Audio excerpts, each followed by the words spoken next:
Welcome to the VR Days XR for Education session. My name's Joe Millward. I'm the Innovation Manager of TAFE New South Wales. The agenda for today will be an introduction to TAFE, opportunities I see in XR for education, the strategy and frameworks we use at TAFE New South Wales, and some of the examples of the work we've done. TAFE New South Wales is the largest vocational education institute in Australia. We have over 400,000 students starting every year and over 130 delivery locations. The TAFE New South Wales Learning Lab consists of 3 teams. The innovation team, which I lead, we are focused on new-term technology and emerging technology that helps with education, including immersive tech, machine learning and artificial intelligence. Our learning technologies team, which is focused on near-term technology, video and other design tools, and our learning data team, which is focused on analytics, sophisticated machine learning.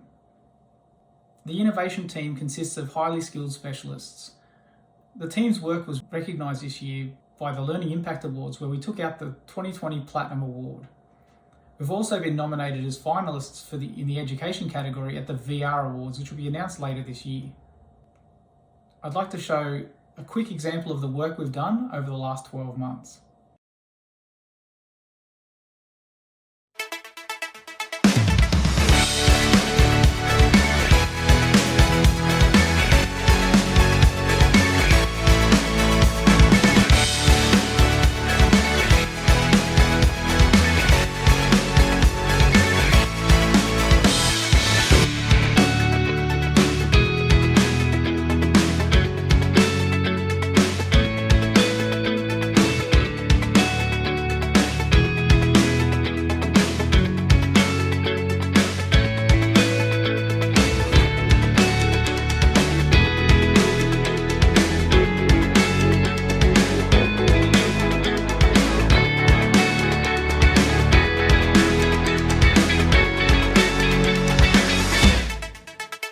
Looking at the opportunities I see for XR in education, there's a number of areas where there are advantages in using VR technology for learning. One of those areas that we focus on heavily is self-paced learning. Most of our experience are driven as a solo exercise for the user, so they're able to progress through a scenario with guidance and deliver the outcome that they require. Another area which we've done some limited exploration in is teacher-led classes. We've explored multi-user sessions and multi-user technology in virtual reality for 3 years.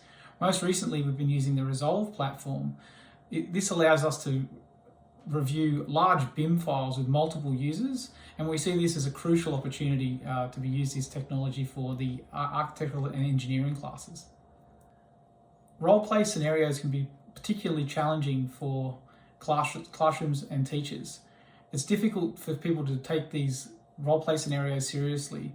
Virtual reality can deliver a consistent measure of a role-play scenario and also have the analytics to record that.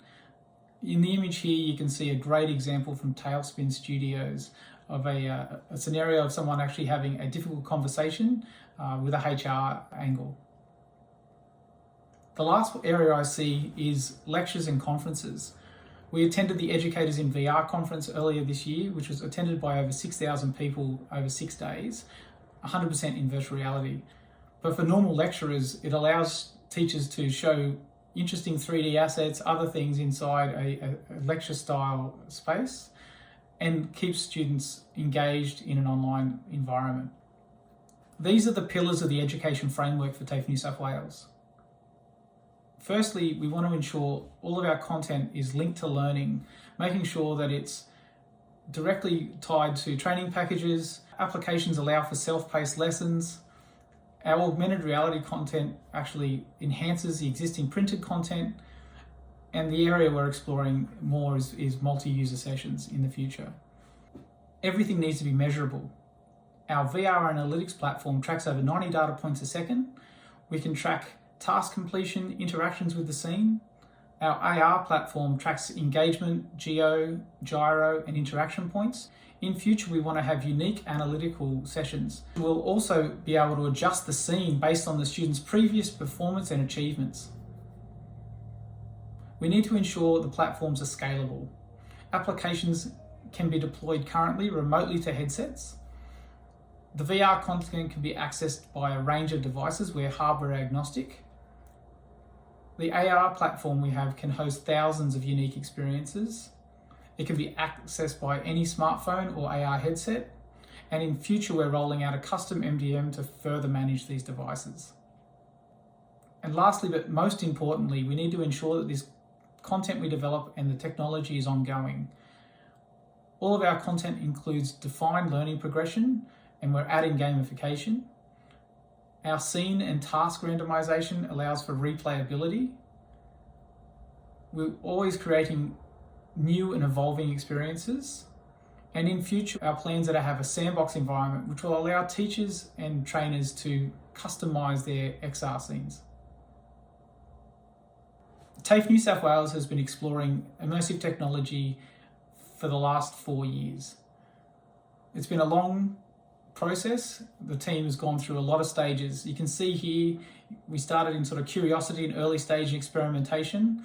The lab was actually built just after this period, and we were able to start straight away building content and building the pipeline to deliver XR experiences. We're over the hump now of our build pipeline, so we've got a pretty robust pipeline now, and we're moving towards scale. On this slide, you can see a number of design considerations. The team spends a lot of time ensuring that all of these things are adhered to. A big part of this is things like constraints, so understanding what limitations we have both physically and also digitally. We also have to think about things like accessibility and privacy. For scale and space, we want to make sure that everything feels comfortable. So depth of field and focal points and layering are really comfortable. Everything feels great inside the experience. Interaction points are particularly important. We spend a lot of time understanding our interactions, and we build in things like affordance and tolerances. We want to make sure that our menu systems are grounded in the real world. We don't have floating menus or anything that's outside of the world when we don't need to. Navigation is a particular challenge. We always try and ensure that most of our content is within arm's reach or at least a step away. We do have teleportation, but something we try and rarely use, as it can be quite difficult for some users. And we also want to understand the player's constraints with that. Health and safety is really important for us. Hygiene in particular, eye strain, neck strain, spatial awareness is something critical we have to think as we roll this technology out across our learning centres. We ensure we design our audio from the outset when we're building our experiences. All of our experiences have true spatial audio, which helps with learning and retention. We also want to understand the emotional triggers and potential impacts we can have of our learners as they're going through virtual environments and pay attention to those. We have a fully optimized AI voice system, which allows for us to rapidly change scenarios with our AI voice.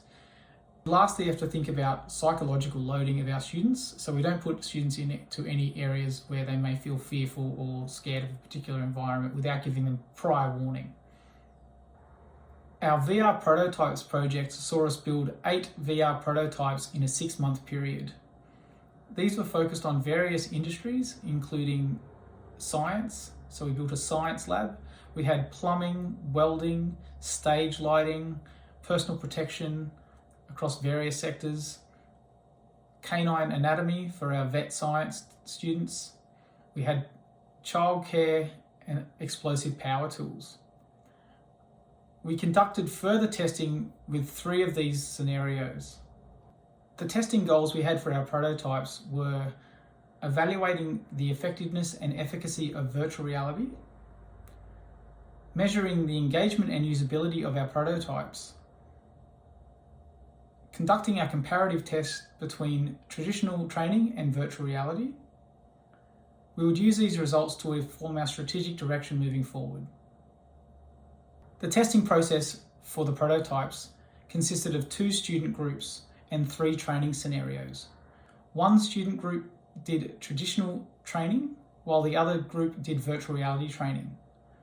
Both groups then need to do a practical assessment based on that learning. We had fantastic results from the prototype testing.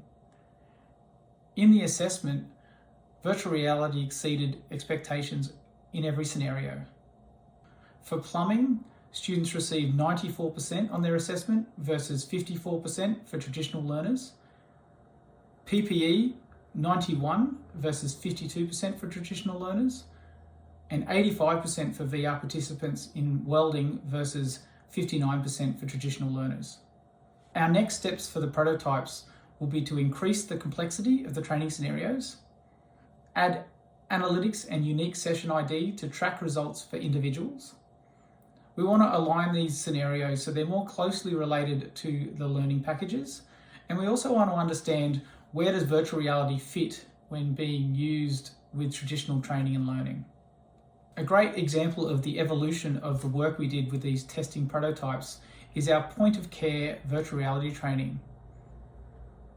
This was a project conducted with TAFE New South Wales, Werfen and New South Wales Health. Cognitive VR also provided sophisticated analytics to measure the project. The goal was to explore the feasibility of virtual reality to replace some of the face-to-face training for Werfen and New South Wales Health. The pilot program is currently underway. Here's a quick video of the point of care VR training. The GEM Premier 5000 whole blood testing system measures blood gases, pH, electrolytes, metabolites, co-oximetry and more.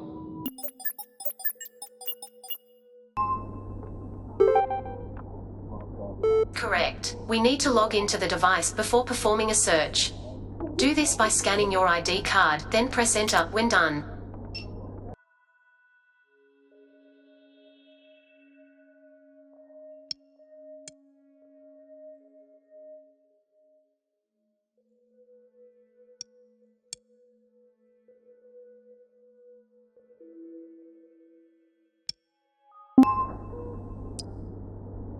The capillary sample should be held against the probe with gentle forward pressure. Gently hold the capillary sample against the probe now. Press the Start Aspiration button now.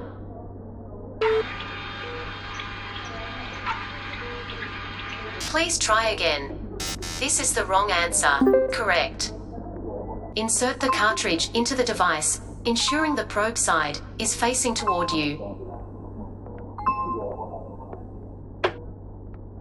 Now, close the door, pressing it until it clicks shut.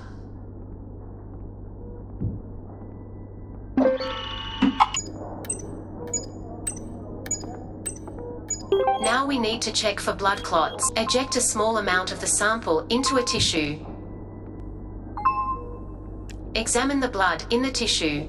You are looking for any blood clots. Okay, great. Some final thoughts. The technology's here now. The Oculus Quest and other standalone devices have made it easy for educators and trainers to access the technology. You need to think about how you will add XR to your business strategy and delivery strategies moving forward. There are multiple ways to enter the market. You can look at off-the-shelf content, partnering with other studios, licensing content, or even starting a studio yourselves. Feel free to contact me if you need